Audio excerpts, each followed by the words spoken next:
bottom floor of the parking garage where I work, near the fitness center that I like to come work out at. This used to be the place where I would come and have sex with men down in the backside of the garage where it was a little more dark and quiet and less traffic. For self-confessed sex addict Janice Wright, revisiting this place is a confronting experience. I would have them pick me up and we would drive down to one of the lower levels of the parking lot. And if they had a place we could crawl into the back of, we would have sex. Janice has had dozens of encounters here, often with strangers she met on the internet. It was dangerous, but it was kind of exciting all at the same time. It's a really mixed bag of emotions. Around the world, people who engage in reckless sex are considered irresponsible or taboo, especially if they are women. Sex addiction is seen by many as a convenient excuse for moral weakness.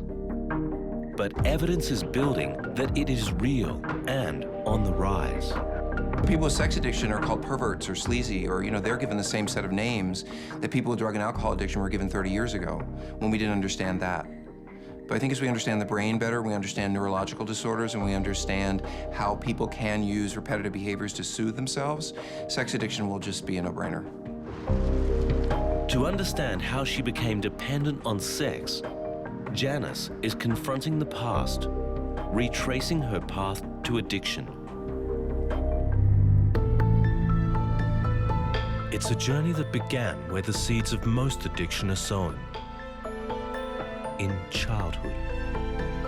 My mother was raped by her father and when she was a teenager, and so when us girls came along, it was very difficult for her to allow him to hold us and kiss on us and things like that. There was always a barrier there.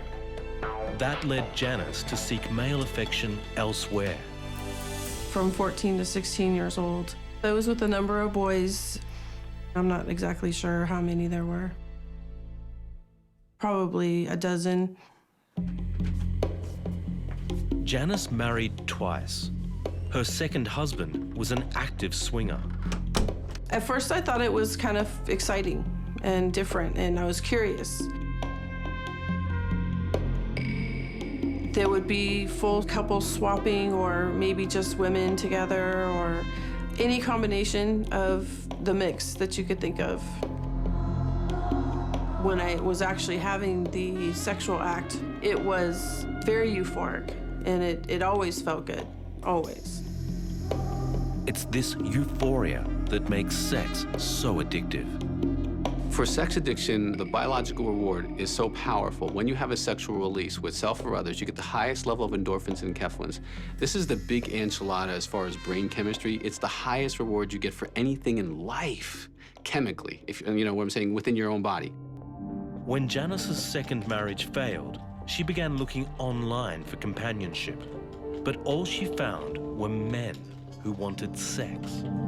So I started not caring about the relationship part of it and just started meeting just random men. The search for sex quickly became addictive. I was always hunting, always. It was constant. It was all day at work. It was all night when I got home. And I would be so caught up, I wouldn't have time to do anything. Not laundry, not dishes, not anything. I wouldn't take care of anything but that. For sex addicts, the hunt is often all-consuming. Throughout that whole process, there's a high. There's a neurochemical arousal that blocks out everything else. And so for Janice, the idea that I can completely devote myself to the pursuit of this sexual conquest is a way to block out everything else in her life that might be upsetting or troubling or concerning. When she is in the hunt for that man, she doesn't have to worry about anything else in her life. She can simply focus on that.